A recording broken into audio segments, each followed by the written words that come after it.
옛말에 형설지공이라는 말이 있습니다. 반딧불형, 눈설자를 쓰는 이 말은요, 중국 진나라 시대의 두 인물의 주목을 합니다. 이 고사의 주인공인 차윤이라는 사람은 여름에 반딧불을 모아서 그 빛으로 책을 읽었습니다. 또 손강이라는 사람은 겨울에 내린 눈에 비추어서 책을 읽었습니다. 왜냐? 두 사람 모두 가난하여서요, 기름을 구할 수 없었기 때문입니다. 이들은 이러한 어려움을 딛고 성공하여서 마침내 원하는 바를 달성하는 것을 보게 됩니다. 여러분, 성공하는 사람은 그러므로 환경 탓하지 않습니다. 주어진 현실을 원망하지 않습니다. 이는 어떠한 변화도 가져올 수 없기 때문입니다.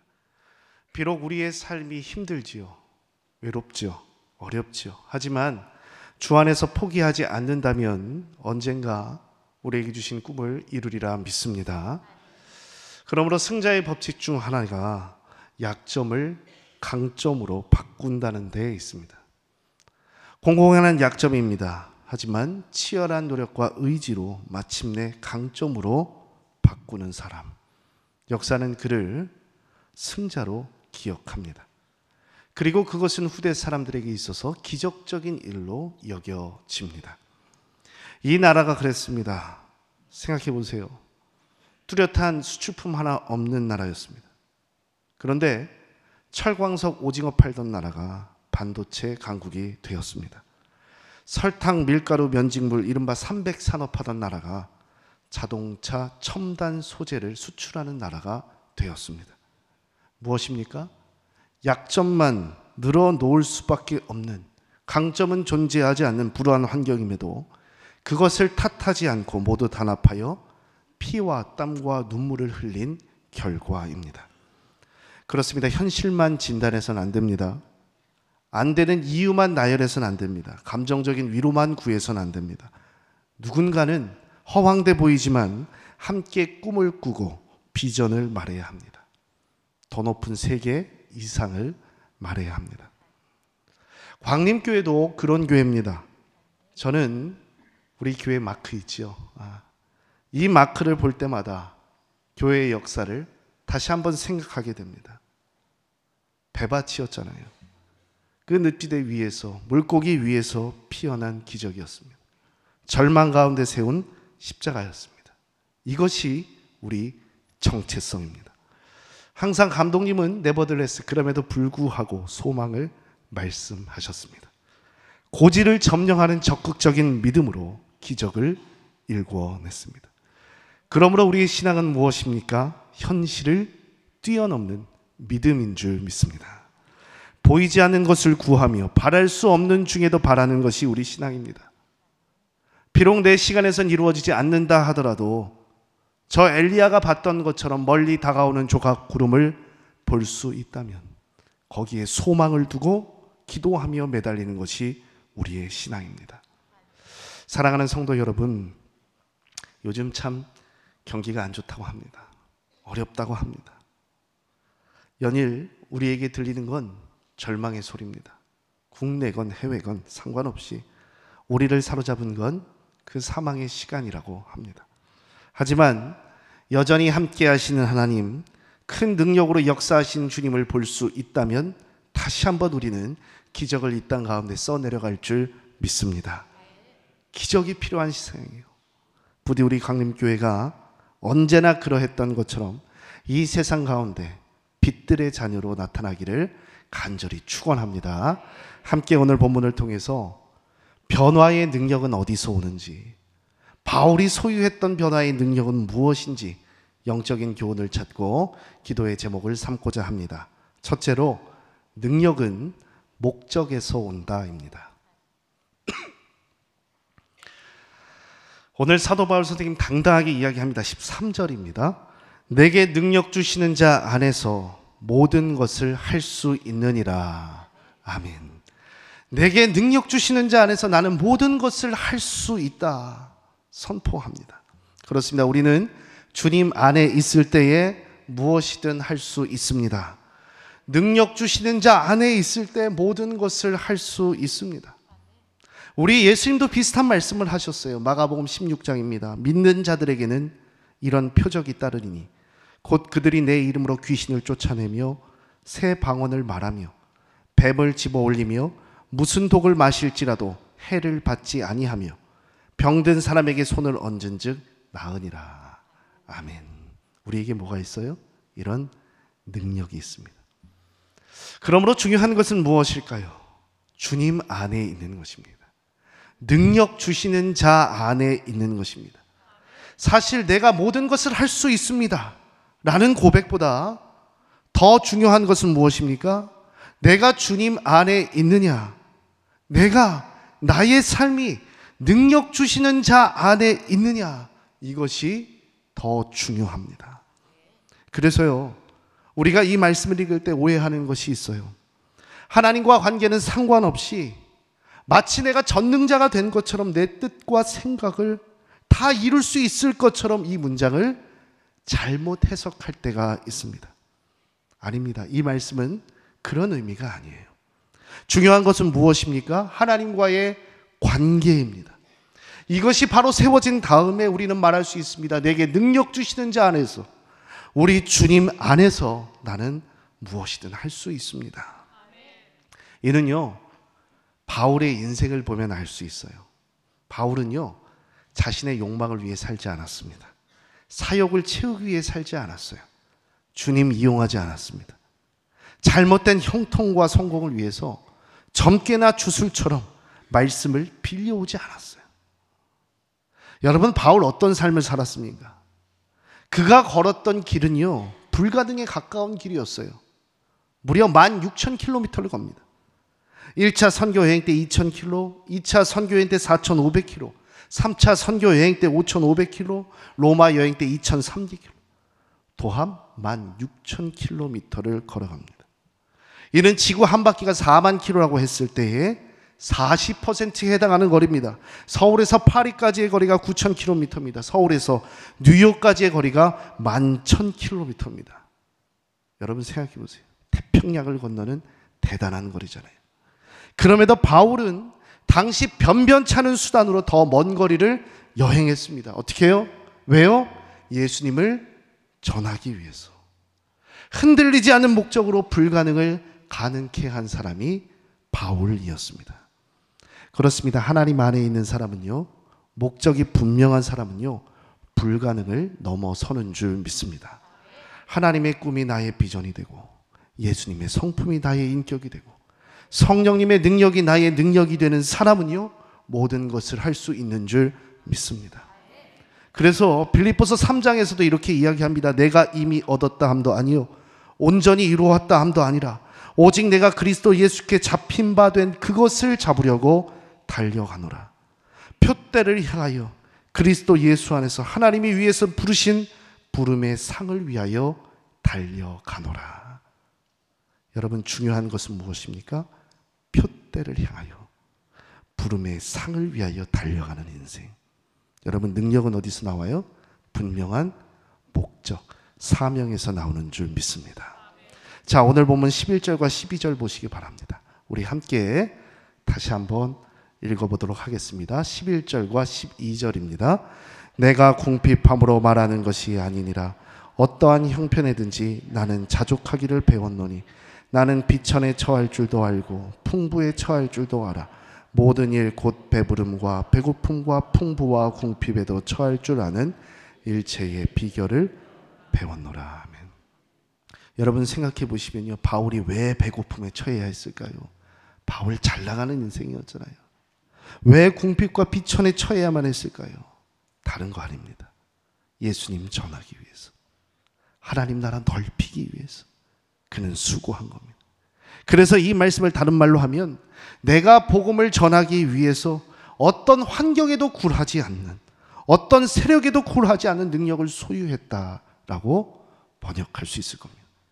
제가 왜 이런 말씀을 드릴까요? 여러분, 여기 일체의 비결, 자족이라고 하면요, 우리가 생각하기에 안분지족, 오늘만 만족하며 살자, 그냥 대충 분수에 맞게 살자라고 생각하는 분이 계시기 때문입니다.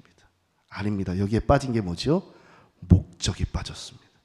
우리는요, 주님 오시는 그날까지 여전히 갈망하고 여전히 꿈을 추구해야 할 줄 믿습니다. 바울처럼 예수 그리스도를 땅끝까지 전해야 하는 이 사명 끝까지 붙들어야 할 줄 믿습니다. 바울은 이 궁극적인 목적을 한시도 잊어본 적이 없는 거예요. 이 바울처럼 오늘도 꿈꾸시고 달려가시고 오늘도 하나님 나라 추구하시는 저와 여러분 되기를 간절히 축복합니다. 여러분 매미 아시죠? 매미. 이제 곧 울릴 텐데 매미 소리가. 이게 매미는 총 5년 정도를 산다고 합니다. 대부분 어디서 살까요? 생애 90%를 땅 밑에서 삽니다.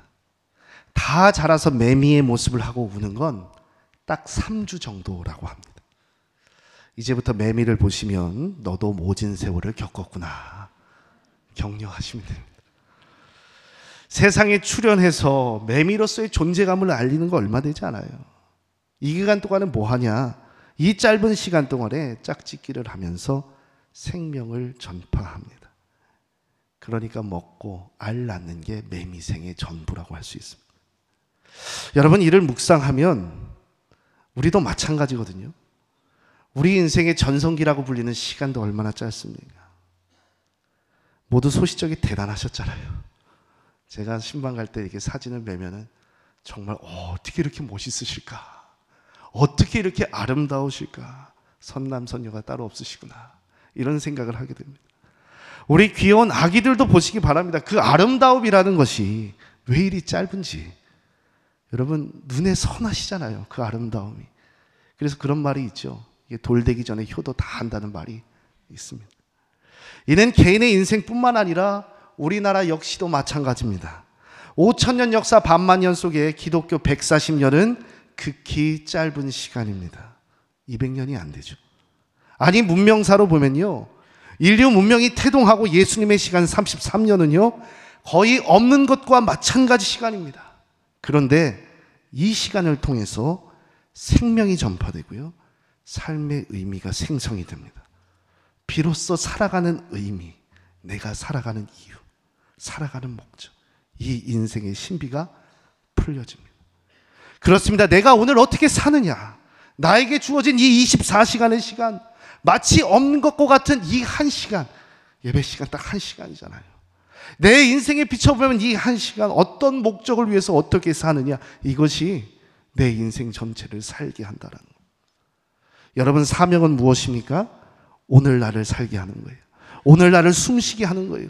모든 것을 견디게 하는 능력이 바로 사명인 줄 믿습니다. 아우슈비츠의 죽음의 수용소를 통과한 빅터 프랭클 박사는 이렇게 이야기하죠. 삶의 목적, 삶의 이유가 분명한 사람은 어떤 위협이 와도 견딜 수 있다. 중요한 건 목적이에요. 여러분 왜 살아가십니까? 여러분에게 삶의 목적, 사명은 무엇입니까? 우리가 저 하늘 바라보면서 영원한 것 갈망하다가 하나님의 기쁨으로 인정받는 그런 인생 되기를 간절히 축원합니다. 풍랑에 흔들려도 목적지가 있으면 낙마하지 않는 거예요. 반대로 목적지를 상실하면 아무리 순항을 해도 언젠가 좌초하기 마련입니다. 내가 예수님 당신 전하기 위해서 살아갔습니다. 나는 그 안에서 모든 것을 할 수 있습니다. 이렇게 당당히 고백하는 저와 여러분 되기를 간절히 축원합니다. 둘째로 위로의 큰 능력이 있습니다. 위로의 큰 능력이 있습니다. 오늘 우리가 읽은 빌립보서는요, 옥중서신으로 알려져 있습니다. 사도 바울이 감옥에서 쓴 편지입니다. 여러분 상상해 보십시오. 지금 감옥에 계십니다. 어떨까요? 모든 것이 부자연스럽습니다. 모든 것이 제한이 되죠. 모든 것이 결핍되고 부족합니다. 자유를 박탈당한 인간, 가만히 있어도 소외받은 감정이 들어요. 그래서 제가 예전에 청송교도소 한번 다녀온 적이 있거든요. 교정선교 따라가지고 한번 선교를 다녀온 적이 있는데, 가보면요, 섭섭한 마음, 그 억울하고 안타까운 마음이요, 말하지 않아도 여기까지 느껴집니다. 그런데 사도 바울은요, 오늘 말씀에서도 이렇게 이야기합니다. 너무나도 잘 아는 말씀이에요. 자, 6절에서 7절 말씀 우리 함께 한 목소리로 다시 한번 읽겠습니다. 아무것도 염려하지 말고 다만 모든 일에 기도와 간구로 너희 구할 것을 감사함으로 하나님께 아뢰라. 그리하면 모든 지각에 뛰어난 하나님의 평강이 그리스도 예수 안에서 너희 마음과 생각을 지키시리라. 아멘. 아무것도 염려하지 마라. 여러분 생각해 보십시오. 누가 누구를 위로합니까? 감옥에 있는 사람이 염려하지 말라, 두려워하지 마라. 사실 이 말 하는 게 말이 안 되는 거잖아요. 제가 지난 6월 6일 날 우리 청장년 성도님들과 순교자 기념관에 다녀왔습니다.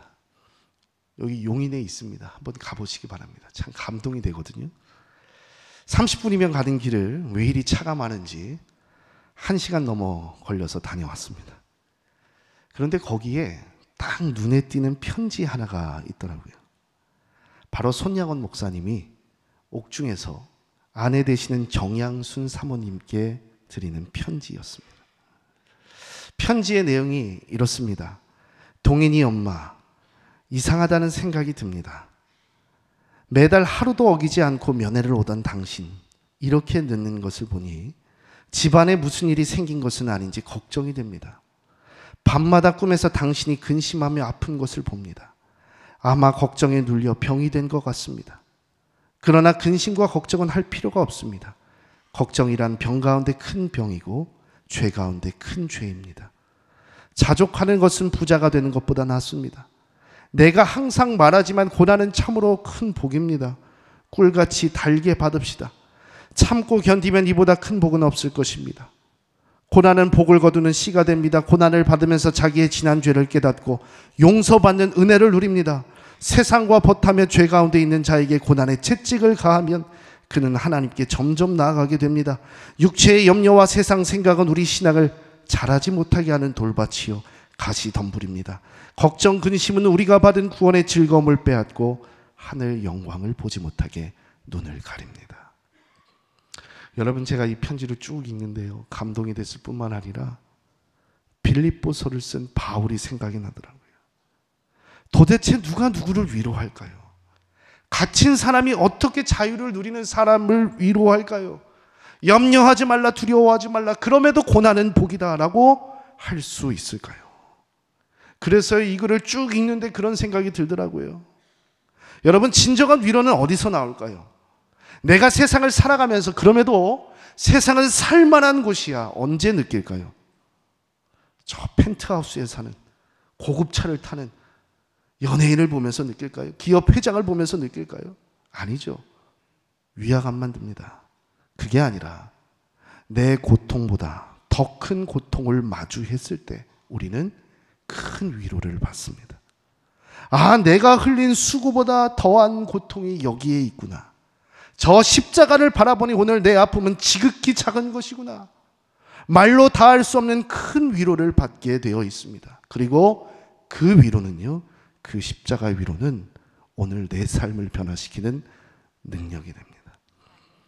그래서 저는요, 이 시간 여러분 잘하고 있어요, 괜찮아요, 이런 감정적인 위로하고 싶지 않아요. 우리 주님 나를 위해서 이런 고통 당하셨습니다. 로마 병정의 창과 채찍에 몸이 뚫리고 살점이 찢겨져 나갔습니다. 그러니 나도 주를 위해 작은 수고쯤은 해야 되지 않을까요? 이런 영적인 위로를 드리고 싶습니다. 물론 이 땅에 사는 우리는요, 오늘도 염려하지요. 늘 세상 속에 두려워하지요. 그게 인생이니까요. 하지만 저 십자가를 바라보는 사람은요, 나를 옥죄는 환경을 뛰어넘어 풍성한 참 위로를 받게 될 줄 믿습니다. 여러분, 그 위로 가운데 거하시길 바랍니다. 그 위로가 여러분의 삶을 변화시킬 줄 믿습니다. 자, 빌립보서 4장 18절에서 19절입니다. 우리가 읽진 않았지만 한 목소리로 함께 읽겠습니다. 18절에서 19절입니다.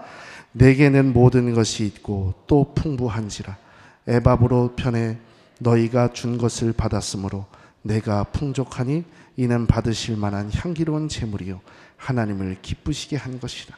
나의 하나님이 그리스도 예수 안에서 영광 가운데 그 풍성한 대로 너희 모든 것을 채우시리라. 아멘.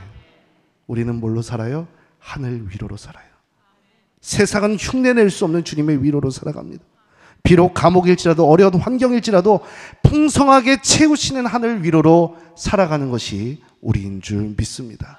그렇게 오늘도 채우시는 하나님, 오늘도 기름지게 하시고 풍요로 인도하시는 그 하나님, 환경에 얽매이지 않은 그 풍성함으로 채우시는 그 하나님 발견하시는 저와 여러분 되기를 간절히 축원합니다. 끝으로 기쁨의 능력이 있습니다. 오늘 말씀 쭉 보면 반복되는 단어가 있지요. 바로 기쁨입니다. 주 안에서 항상 기뻐하라. 내가 다시 말하노니 기뻐하라. 내가 주 안에서 크게 기뻐함은, 사도 바울은 기쁨에 대해서 이야기하고 있어요. 무엇이 그렇게 기쁠까요? 감옥에 있는데 여러분, 여러분의 인생은 기쁘십니까? 즐거우십니까?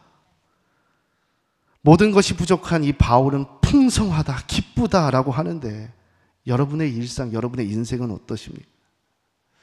그렇습니다. 이 빌립보서가 말하는 것은 무엇일까요? 성도의 삶이라는 것은 무엇일까요? 십자가의 길이라는 것은 무엇일까요? 억지로 마지못해서 어쩔 수 없이 가는 슬픔의 길이 아니라는 거죠. 형언할 수 없는 하늘 기쁨 속에 저 소망 바라보면서 걸어가는 것이 그 행복의 길이 신앙인 줄 믿습니다. 여러분, 바울은요, 사도행전 읽어보시면 그래서 기쁨 가운데 감옥에서도 찬양하는 것을 보게 됩니다. 감옥은 그들의 육체를 가둬둘 수도 있었습니다. 하지만 바울의 그 하나님을 향한 마음, 그 기쁨의 마음은 가둬둘 수가 없었습니다. 마찬가지로 우리가 이 기쁨을 소유하려면 어떻게 해야 할까요? 나라는 감옥에 갇혀서, 슬픔의 감옥에 갇혀서는 안 됩니다. 이게 그렇습니다. 내가 나를 묵상할 때에 절망과 슬픔뿐입니다. 나만 묵상하게 될 때, 내 생각 속에 사로잡힐 때는요, 내게 무슨 선한 것이 있습니까? 라고 원망하게 돼요. 일례로 저 광야의 모세를 보시기 바랍니다. 하나님이 호렙산에서 당신을 만나 주셨어요. 가라, 저 애굽으로 가라 하셨습니다. 내 백성을 약속의 땅으로 인도하라 하셨습니다. 그랬더니 모세가 뭐라 하지요? 내가 누구에게 갑니까? 저는 입술이 둔한 사람입니다. 보낼 만한 사람을 보내소서. 모세는요, 나라는 감옥에 갇혀서 나를 묵상하면서 살았어요. 그러니 소망이 없지요. 슬픔뿐이지요. 절망하게 되지요. 하지만 오늘도 구원하시는 그 하나님을 묵상하면요, 변명이 아니라 순종으로 나아가게 될 줄 믿습니다. 절망이 아니라 기쁨으로 걸어가게 될 줄 믿습니다. 우리가 걸어가는 길은요, 여전히 과거의 족쇄에 매여서 지난날만 회상하는 노예의 삶이 아니에요. 성도의 삶은 노예의 삶이 아닙니다. 저 약속의 땅을 바라보며 걸어가는 기쁨의 발걸음인 줄 믿습니다. 비록 우리에게 애굽의 고기 가마는 없지요, 빵은 없지요, 환경은 늘 부족하지요. 하지만 여전히 풍성히 채우신 하나님, 만나로 채우신 하나님 함께 하시기에 그 환경을 뛰어넘어 우리는 저 승리로 향할 줄 믿습니다. 미국의 베스트셀러 작가인 조니 에릭슨 타다라는 분이 계세요. 이분은 평범한 삶을 꿈꿨습니다. 하지만 다이빙 사고로 전신이 마비가 되었어요. 이제 휠체어가 아니면 거동을 못하세요. 또한 2차례 암과 사투를 벌여야만 했습니다. 고난의 길을 걸어야 했습니다. 최근에는요, 코로나 이후에 폐렴으로 인하여서 사선을 넘어야만 했습니다. 누구보다 모진 역경을 헤쳐나왔던 사람입니다. 그럼에도 2022년 크리스찬 포스트와의 인터뷰에서 다음과 같이 고백을 합니다. 하나님의 주권 안에서 안식하게 되면 끔찍한 고난과 입이 떡 벌어질 정도의 고통에 직면한다 하더라도 흔들리지 않는 심오한 기쁨을 가질 수 있습니다. 흔들리지 않는 심오한 기쁨을 가질 수 있습니다. 여러분은 이 기쁨 가운데 계십니까? 이 기쁨을 소유하셨습니까? 이 기쁨이 세상을 이기는 줄 믿습니다. 여러분, 호렙산 기도회 긴 40일의 여정 절반이 지났죠. 딱 산의 중턱 가운데 있습니다. 기도하는 거 힘들죠. 대단한 수고입니다. 하지만 이 수고가 참 기쁨이신 예수님 닮아가는 것이고, 지난 옛 자아를 버리고 새 자아를 덧입는 거듭나는 시간이라면 우리의 열심은 가장 가치 있고 빛나는 줄 믿습니다. 무엇보다 기도할 때 누가 계세요? 기쁨이 되신 우리 예수님 함께 하십니다. 세상이 결코 흉내낼 수 없는 하늘 기쁨으로 함께 하십니다. 기도는 아무나 하는 것이 아닙니다. 기도의 기쁨을 아는 자만이 할 수 있는 위대한 일입니다. 오늘도 그 믿음의 자리, 신앙의 자리, 기도의 자리 가운데 삶을 변화시키는 능력으로 나아가는 저와 여러분 되시기를 간절히 축원합니다. 기도하겠습니다. 살아계신 하나님 감사합니다. 내게 능력 주시는 자 안에서 내가 모든 것을 할 수 있습니다. 능력 있는 크리스찬, 인생과 사회와 세계를 변화시키는 성도로 살아가게 하여 주시옵소서. 우리의 삶을 성령님께서 도우실 줄 믿으며 예수 그리스도의 이름으로 기도 올리옵나이다. 아멘.